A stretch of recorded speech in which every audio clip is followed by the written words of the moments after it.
hypocrite that doesn't understand that time. Later scholars wrote about it. So he's a hypocrite that doesn't understand. Here is the problem. Here is the problem. There we go. Moving away. Hi guys, what's up YouTube family? Ian and Jess checking back in. Hope you guys are doing well. Hope you guys are falling in love. Hope you guys are one step closer to your dreams and goals. I'm a little sick today guys, so my voice might be a little off, so bear with me. So we just recently stumbled upon this video where Shaykh Uthman was going against the brother Arul, a Christian from Speaker's Corner in London. And the brother Arul basically destroys Shaykh Uthman, and all the Muslim fanboys and fangirls are going crazy thinking that Shaykh Uthman defended Islam. But guys, he buried Islam. He basically admitted that Prophet Muhammad did not exist. Let's look at this clip here really quickly guys, about the first question that Arul asked him. If you want to have a conversation, calm down, talk to me. Don't talk to the audience. Okay, cool. Okay? Relax. Okay. You want to know contemporary evidence for the existence of Abu Bakr, Uthman, That's Ali, right. Yep. Abu Bakr, Hassan, Hussein, Ibn Abbas, radiallahu anhu. No, not all of that. Abu Bakr, Uthman, Ali. You don't want the rest of them? No, the first two especially. Abu Bakr and Uthman? Yep. Why not Umar? Well, Umar, yeah.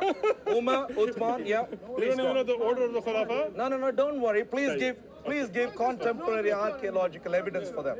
Okay, listen. Yeah. Listen. Yeah. When you talk about evidence for somebody's existence that lived over, example, hold on, calm down. I'm very calm right now, my dear Sheikh. Listen, let Please me finish. Let me finish go speaking. On. Look, Arun, you came here yelling at like a number 11. Like out of a 10, you were at 11. So if I tell you calm down, don't get offended, okay? Now, when I say something, let me finish what I'm saying, and then I'll let you finish what you say. Okay, Works? please go on. Excellent, thank you. So, when you talk about evidence of somebody's existence from 2,000, 3,000 years ago, are you looking for historic records? Are you looking for books of history? Are you looking for a consensus of scholars across the board? What exactly are you looking for? Okay, let me repeat my question very carefully. Good. My question should have been extremely clear. It wasn't.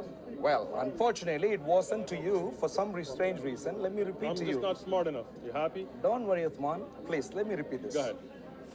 Contemporary archaeological artifact of some shape or form do you have for Uthman, Umar, Abu Bakr? You're Christian? I am. You believe Moses existed? I do. You believe Abraham existed? I do. Can you give me contemporary? Hold on, let me finish now. So you don't have an answer to the question I asked. Let me finish. You see this? This is interruption. It's not the rules we agreed to. This is not this, right? So when you talk about somebody historic, you believe Abraham existed. The exact same criterion that you set, if you're not a munafiq, if you're not a hypocrite, then give me the exact same criterion for the existence of Ibrahim, and then I'll... What you've done just right now, what you've done just right now shows me you are uneducated in how history is done. Oh, I'm uneducated. Yes, you are. I got you. Now, history is done with an understanding of the context properly. So to look for evidence for Moses in the same way as I look for evidence for Uthman, who by the way was the ruler, a supposed caliph of an Islamic land during a time which there was technology. Technology in time of Uthman radiallahu anhu? When do you think Uthman radiallahu was? Before you laugh, you may want to be not the hypocrite that you said you didn't want to be, and listen to me first. I'm listening to you. Let me complete. Go ahead. During the time of Uthman, if at all he existed, there was the technology to have archaeological artifacts that could have been produced at that time, which would survive until today. I want to understand. So let me ask you. Go on. Okay. When you say technology, do you mean like pot clays of things like this? Many things could be technologies. technologies. Technology. No. Apparently you're ignorant of the word what technology means. Secondly, in the time of Moses and Abraham, they also had pots and clays. There are... Thank you. So, when we talk about having evidence, if you want a bowl that is carbon dated with saliva and saying this from Uthman, then you're just a fool. right? If you're saying you want historic evidences like At-Tabari's writings or Ibn Kathir or Bukhari's, where they have oral reports, where they have written reports, where they have first-hand reports, then the books of hadith are filled, and you know that. There is your... So guys, you can see that the first question that Arul asks him is there any contemporary evidence of the existence of the companions Umar, Abu Bakr, Uthman, and Ali, right? Now, you know the tactic. He reverses it. He asks a question to answer the question. He Uno reverse card. He did a Uno reverse card on the brother Arul, right? Which is a typical Muslim tactic. And at the same time, he's throwing ad hominems throughout the conversations, which you might see in other clips of it, but nonetheless. So, I don't know why he's bringing up the Bible when he was asked this question. Now, guys, why is this a very interesting conversation and a very interesting question? It's because if we notice here, Shaykh Uthman is unable to give a precise answer, right? He starts doing acrobatics with the words and talking about what is your criteria for historic evidence. Guys, this is the same thing they will say when it comes to Prophet Muhammad, the piss drinker, the nasty bastard that's dead in hell, who raped a child, aka married Aisha at 6 years old and consummated her at 9. They will say, what is your moral compass? That it is not okay to compare modern morality with morality of the past, because 6-year-olds back then were not the 6-year-olds today. So what is your criteria? Which is a cognitive dissonance that forces these people to try to make some sort of fantasy type of disgusting framework of why what Muhammad did was okay, because they follow the guy, right? You don't need to do that when it's about Jesus, because we all know that Jesus was pure, virtuous, the highest epitome of the greatest being that you possibly could be. So it's different, right? Christians don't have to do that. But nonetheless, let's go back to the topic, right? So this is a very important question. Why? Because when Shaykh Uthman responds, guys, he never gives contemporary evidence of the existence of the companions. And more importantly, it also gives into question that he basically admits that Prophet Muhammad never existed. Why? He says that when you ask contemporary evidence, we have Al-Tarabi.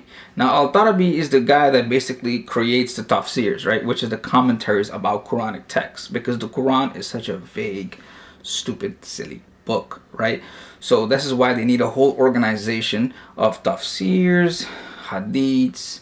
They need different qirats. They need a whole bunch of group of councilmen to try to talk about why something makes sense or what's the context of it, right? Because the Quran has some very dark verses in there. But nonetheless, he brings up Al-Tarabi, which is in the year 930, which is 300 years after the death of Muhammad.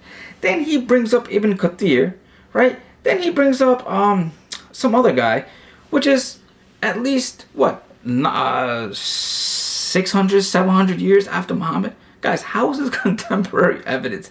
This is so foolish. But here's the funny thing. When we talk about the life of Muhammad, this is what I wanted to ask every Muslim. Every time a Muslim tries to engage in a conversation or a quote-unquote mini debate in the comment section or in real life, they always try to refute you with older evidence about something that never existed. For example, the biography of Muhammad comes. Look at this drawing right here, guys.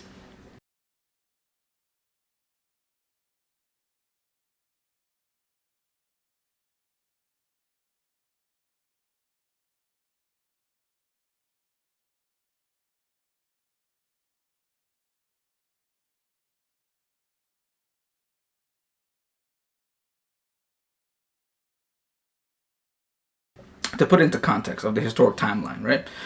The biography of Muhammad comes 200 years after the death of the man, right? Under a new caliphate. If we all know history perfectly, the Umayyad Caliphate, which was basically founded by Muawiyah, right, was hated by the Abbasids. The Abbasids hated the Umayyad Caliphate, right? So because they hated it, they would tweak and twist and bend and create new things to try to fit where they're kind of like the creator of Islam, right? They want to glorify Muhammad in their own way that kind of relates to glorifying the Abbasid Caliphate, right? Now, when we look at the time period here, we'll notice that Ibn Hisham, the guy that basically we draw information about the life of Muhammad, right? Because if we look at the Quran, there's not that much that we can know from Muhammad from the Quran, right? It's basically blank.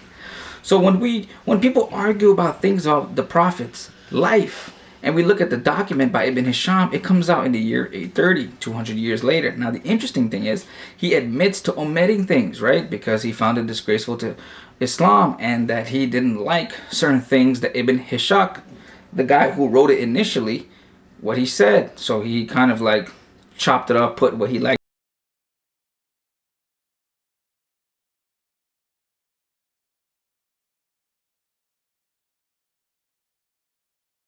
and didn't like, but nonetheless he basically copied the work of Ibn Hisham, right?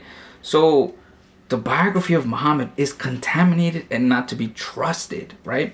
So what we know about the man comes 200 years after his death by oral tradition, guys. So Ibn Hisham, when he went to go find out information about Muhammad's life, he went and asked what were the stories.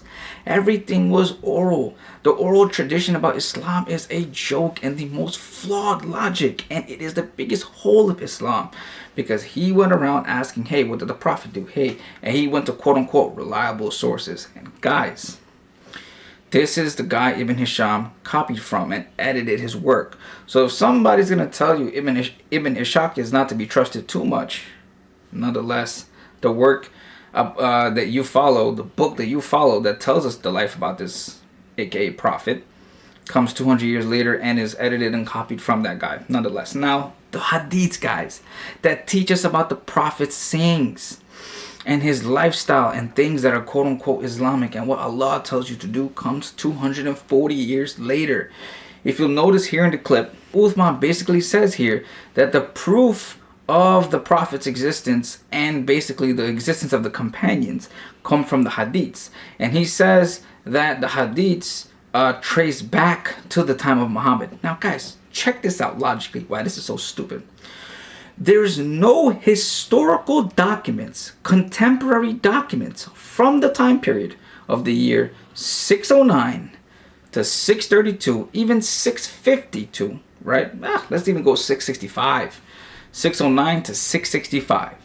There's no document that proves that there is hadiths composed under these people that al-Bukhari had taken as a source and put it in his book. So al-Bukhari basically collected the hadiths, and he found a lot of hadiths were lies and wrong to his opinion. He thought it was weak, and he wanted to put a book together. So he went around, asked people orally, and looked at the documents, and through his own opinion, asserted from his teachings, aka his teacher, what was correct or what was not correct. And he compiled a book about it, right? So, the funny thing is, we do not even have a copy of the copy of al-Bukhari, the book, right? From the year 870 to now, right? We have an older dated copy of the hadith collection, right? So it bears in mind, when did this really exist, right? So another thing, like I was saying, is if you sit here and say this transmission from al-Bukhari, or let's say a random name, just a random name, this has nothing to do with the order. Let's just say you was going to say Ali or Ibn Abbas. This name was the starting point. He was to be trusted, and from him he taught XYZ, and XYZ taught XYZ, and XYZ taught XYZ, and this is what the line of trustable source. Who told you that? How do you know that's true? Who told you that? The last person.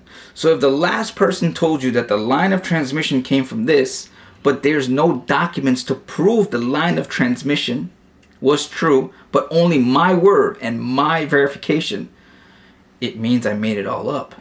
I can go lie and say, these are the people that it came from, because we know, quote unquote, those are the authentic people. They've made these characters up, guys. So 1,000 years, 1,400 years later, here we are in modern times, and people are like, yeah, no, the transmission and the oral transmission that this came from, this is how it's to be trusted. But they're so silly, because when you use logic, this makes no sense, because there's no contemporary documents. It was literally made up and reworked and edited, right? So Another thing, guys, as you see in the clip, he said there should be technology to prove the existence of these people. He goes and says, what do you define as technology? Like, are you talking about today? Because see, Shaykh Uthman is slow, right? He's just like his prophet, right? Slow and retarded.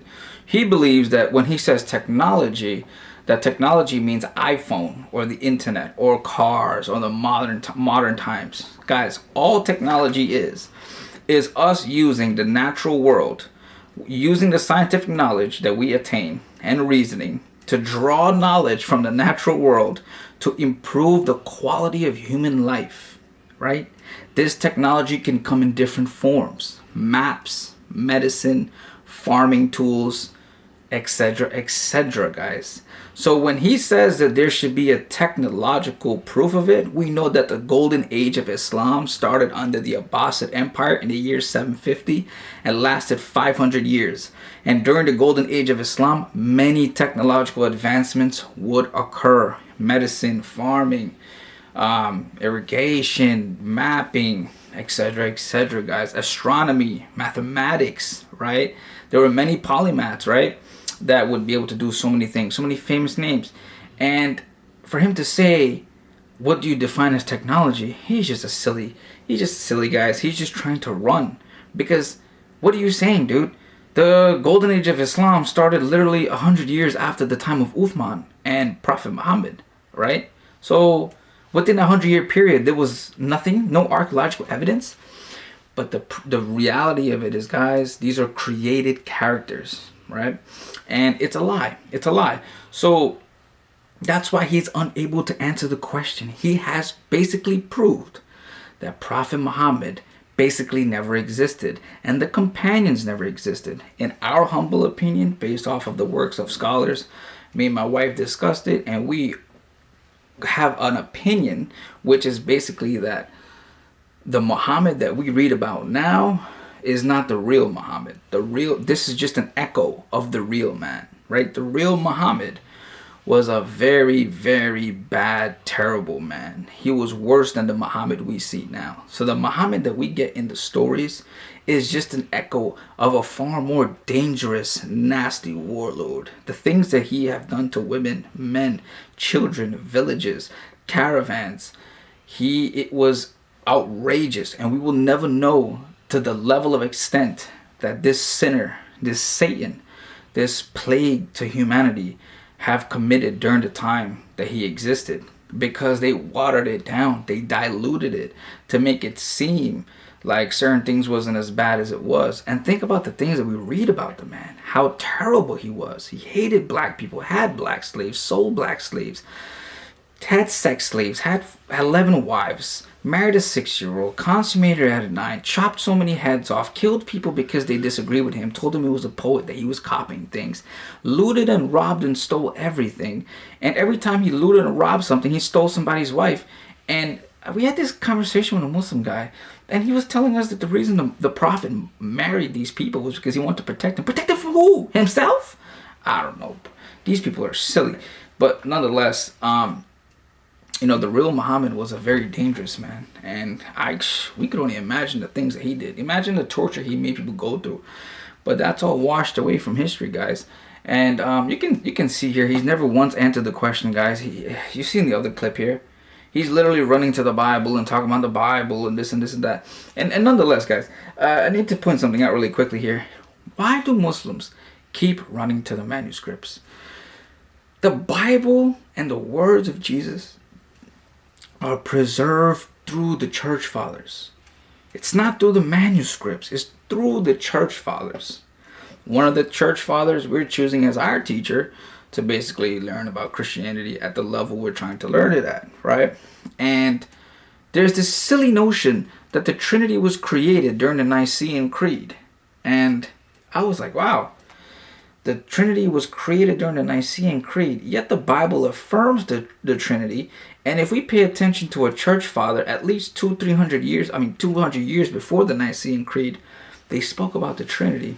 We'll talk more about that later on about Christianity in another video, but it's very interesting how they like to lie. And when he brings up manuscripts, I don't want to be redundant here. We already know that the manuscripts that we find contradict the Quran from today and the Hafs Quran from today. But nonetheless, guys, hopefully you guys enjoyed the video today, and you can see that Shaykh Uthman basically got buried, and all the Muslim channels are glorifying and say how Arul got schooled and oh, Shaykh Uthman is so smart. No, look, my wife said if you pay attention to the video, you'll see right here that the man basically told me, hey, you got 5 minutes, we gotta go, you're getting smoked. And they run from Arul. Why?